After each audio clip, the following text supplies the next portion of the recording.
Did you know that the way you sleep tonight could decide whether you wake up refreshed or not wake up at all? I know that sounds dramatic, but stay with me. Every night, millions of people lie down in bed thinking they're giving their brain a break. But what if, instead of healing, your brain is slowly starving just because of how your head hits the pillow? Let me ask you something. Have you ever woken up with a strange numbness in your arm, a pounding headache, or a wave of dizziness you couldn't explain? Maybe you chalked it up to age or a bad dream. But what if your sleeping position was quietly putting pressure on your arteries, blocking blood flow to your brain, and silently increasing your risk of stroke? I'm not trying to scare you, but as someone who has spent years studying the brain, I've seen far too many patients suffer not because of what they did during the day, but how they slept at night. In this video, we're going to explore the most dangerous sleeping positions, habits you might have had for decades without knowing they could be hurting you. But we're not stopping there. You'll also learn how small changes in the way you sleep can protect your brain, your heart, and your future. So if you or someone you love is over 60, this video might just be the wake-up call that changes everything. Drop a 1 in the comments if you sleep on your side, or a 0 if you sleep on your back or stomach. And don't forget to subscribe to Health 365. We're here to keep your brain sharp and your body strong. Now let's talk about the first sleeping habit that might be doing more harm than good. Let's start with a sleeping habit that seems harmless, but could be silently dangerous. Lying on one side all night without switching. It might feel cozy, especially if you've found your side after years of habit. But here's what many people don't realize. When you stay on one side for too long, you can actually compress the carotid artery on that side of your neck. That artery is a major highway for blood going to your brain. When it's squished for hours, the brain on that side might not get the oxygen it needs. I once had a patient, a 67-year-old man, who always slept on his side. He'd wake up almost every morning with tingling in his arm and half of his face feeling numb. He thought it was just poor circulation, but when we scanned his neck, we found plaque buildup in that carotid artery, just enough that when he slept on it all night, blood flow dropped significantly. He was at serious risk for a stroke, all because of a position he thought was safe. Even if you don't have artery blockages, lying on one side too long can still affect your nerves and circulation. You might notice that your arm falls asleep more easily or that your hip aches more on one side. Those are warning signs. So what can you do? Try alternating sides through the night or place a supportive pillow behind your back so you're less likely to stay stuck on one side.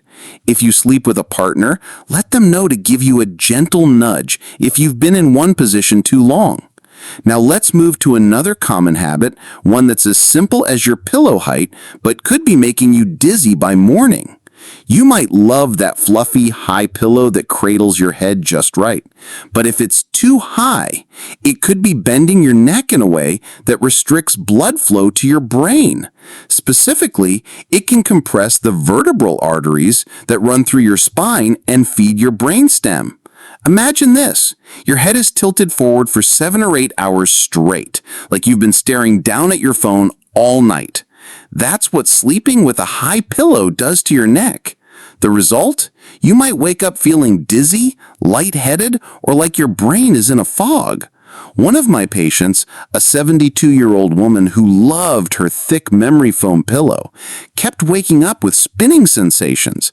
She thought it was vertigo, but when we adjusted her pillow to a lower, more neutral height, just enough to keep her head aligned with her spine, those dizzy mornings nearly disappeared. And it's even riskier if you have narrowing in your neck arteries or cervical spine issues, which become more common with age. That extra tilt from the pillow puts stress on already sensitive structures. It's like kinking a garden hose. Water still flows, but barely. What can you do? Aim for a pillow that supports your neck's natural curve without pushing your chin chin toward your chest. A good rule of thumb is to lie on your back and check whether your nose is in line with your sternum. If your chin is dropping too low, your pillow is probably too high. All right, now that we've handled pillow height, let's move into a sleeping position many people don't even realize could limit how much oxygen gets to your brain while you sleep. You're curled up in a tight little ball, knees tucked to your chest, head bent forward. It feels safe, maybe even comforting. That's the fetal position, and while it might remind you of being snug in the womb, it can actually limit how well your body, and especially your brain, gets blood and oxygen during sleep. When you fold yourself up like that, you're squeezing your chest cavity and reducing the space your lungs have to expand. That means less oxygen getting into your bloodstream and ultimately less reaching your brain. And if your pillow is also too high, bending your neck forward even more. It's a double hit to circulation. A woman I worked with, 69 years old, always slept tightly curled on her side. Every morning she'd wake up with numb fingers and dizzy spells. We tried everything, diet, hydration, but nothing worked until she changed her sleep position. She started sleeping with a flatter pillow and placed a small cushion between her knees to help her stay slightly straighter. Within a week, the numbness stopped. Sleeping curled up may also restrict your nerves, leading to that pins and needles feeling in your hands or feet. If you ever woken up feeling like your arm doesn't belong to you, this could be why. To help, try lying on your side with a gentle bend in your knees instead of curling into a tight ball. Support your back with a pillow and keep your head in line with your spine. It doesn't have to feel like military posture, just open enough so your lungs and blood vessels can do their jobs. Next, let's talk about a surprising mistake that many people make even when they sleep on their back, and how it can silently trigger headaches and sleep disruptions. Sleeping on your back is often praised as the healthiest position, and in many ways it is.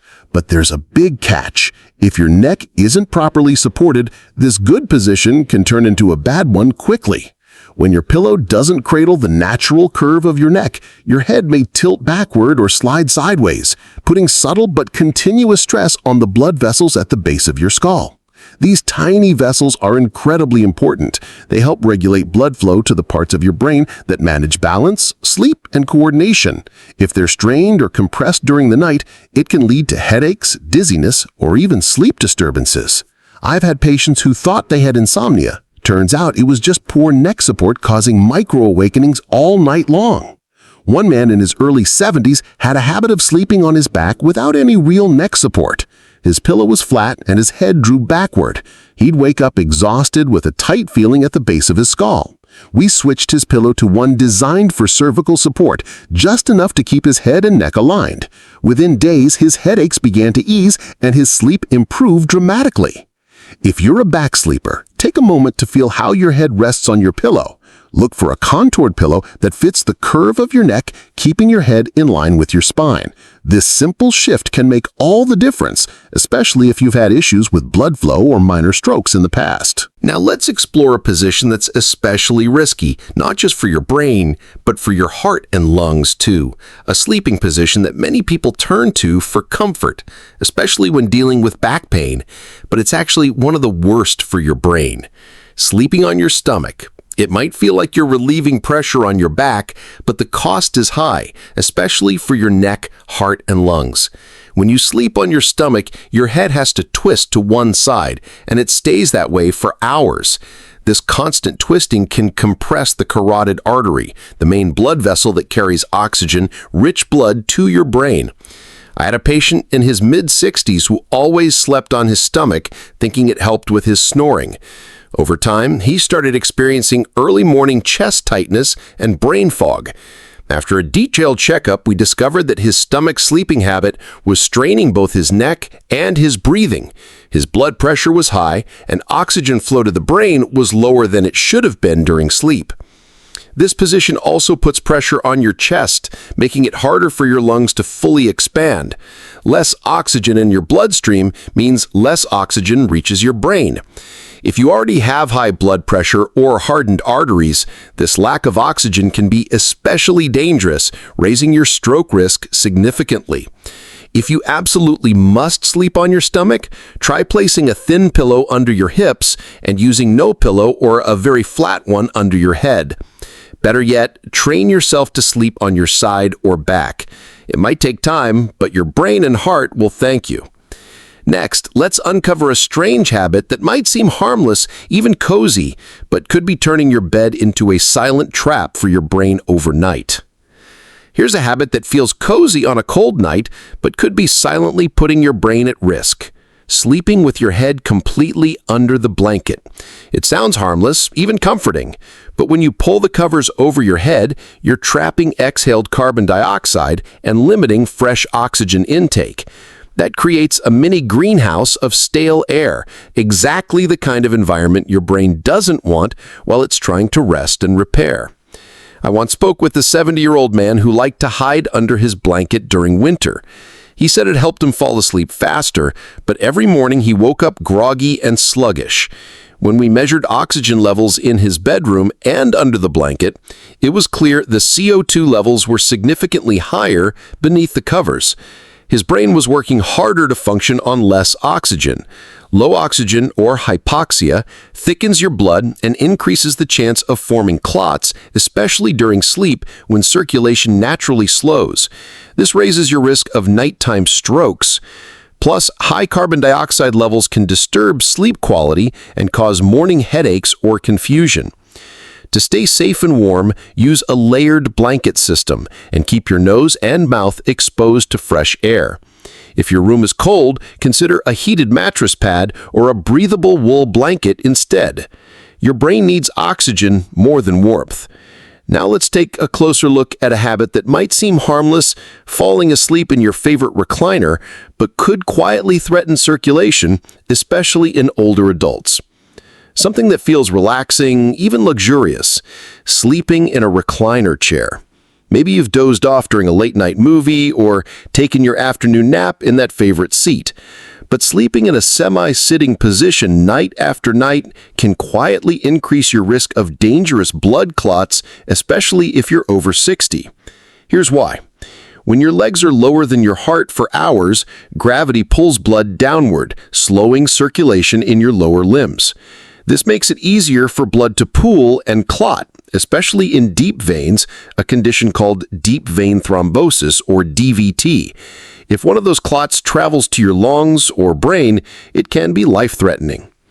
I remember a patient, 74 years old, who slept in his recliner every night because of back pain. He felt more comfortable upright, but after a few months, he developed swelling in his left leg and shortness of breath. A scan revealed a clot had formed in his calf and moved to his lungs. He had no idea the recliner was the culprit.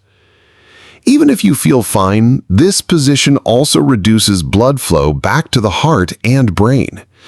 That means less oxygen delivery and a higher stroke risk over time. It's especially risky if you sit still for long periods and don't move your legs. If you need to nap in a recliner, try to limit it to short periods. Use a footrest to elevate your legs and flex your ankles every 30 minutes. But for overnight sleep, the best place is still your bed, flat, supportive, and made for recovery. Next, let's talk about a side that seems harmless, but may quietly increase brain toxin buildup while you sleep. Now, here's something surprising. Not all side sleeping is created equal. While sleeping on your left side may have some benefits, consistently sleeping on your right side might do more harm than you think. It turns out your body's internal structure isn't exactly symmetrical, and the way you sleep can impact how well blood and fluids circulate, especially in your brain. When you lie on your right side for long periods, it can increase pressure on the inferior vena cava, the large vein that returns blood to your heart. That pressure can slightly reduce overall circulation, including the blood flowing up to your brain. But it gets more concerning when you consider what happens inside your head. Studies have shown that right-side sleeping may reduce the efficiency of the brain's lymphatic system, a crucial system that clears out waste and toxins during sleep. One study from Stony Brook University found that rodents who slept on their right side had slower clearance of harmful proteins linked to neurodegenerative diseases like Alzheimer's. I had a patient, 68 years old, who always slept on her right side. Over time, she noticed increased brain fog and memory slips. After discussing this with her neurologist, she gradually shifted to sleeping on her left side with a body pillow. Her mental clarity improved in just a few weeks. If you're a dedicated right side sleeper, try alternating sides or use pillows to encourage a more balanced position. Supporting your top leg and shoulder can help make the left side feel just as comfortable. Now let's look at another hidden danger: cold air and poor neck support that could quietly shrink your brain's oxygen supply overnight. Have you ever fallen asleep in a chilly room without thinking twice about it? Many folks prefer sleeping in cooler temperatures. It's true that a slightly cool environment can promote better rest.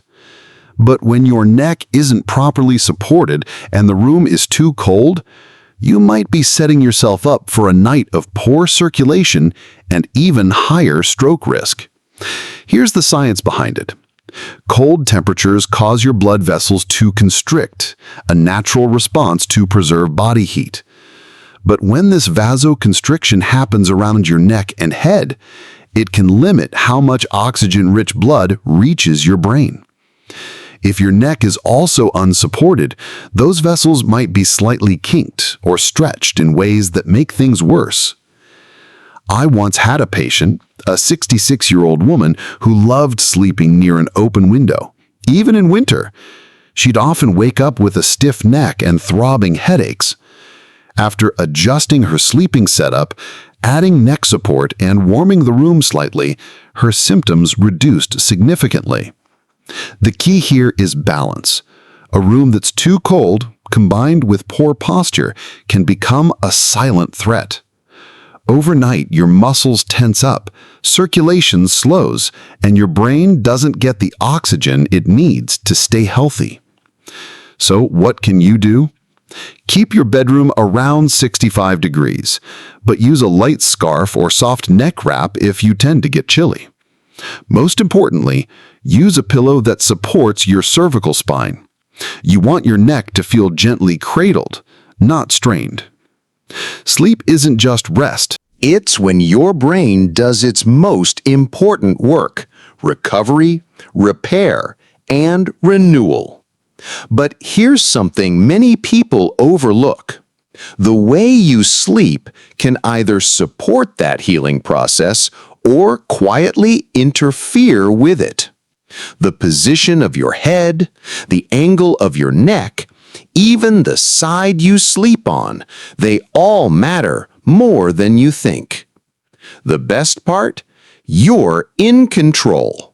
With just a few small adjustments, like choosing a better pillow, switching sides, or avoiding poor habits before bed, you can protect your brain while you sleep. So, tonight, take a moment before drifting off. Ask yourself, is my neck supported? Am I breathing freely? Is my spine aligned? These small, quiet checks may be your best line of defense against stroke, memory fog, or waking up feeling off. If even one idea here helped you, drop a 1 in the comments to let us know. And don't forget to subscribe to Vital Byte for more brain-smart sleep tips that help you live stronger, age better, and protect your most vital organ, your brain. Sleep well, friend. You truly deserve it.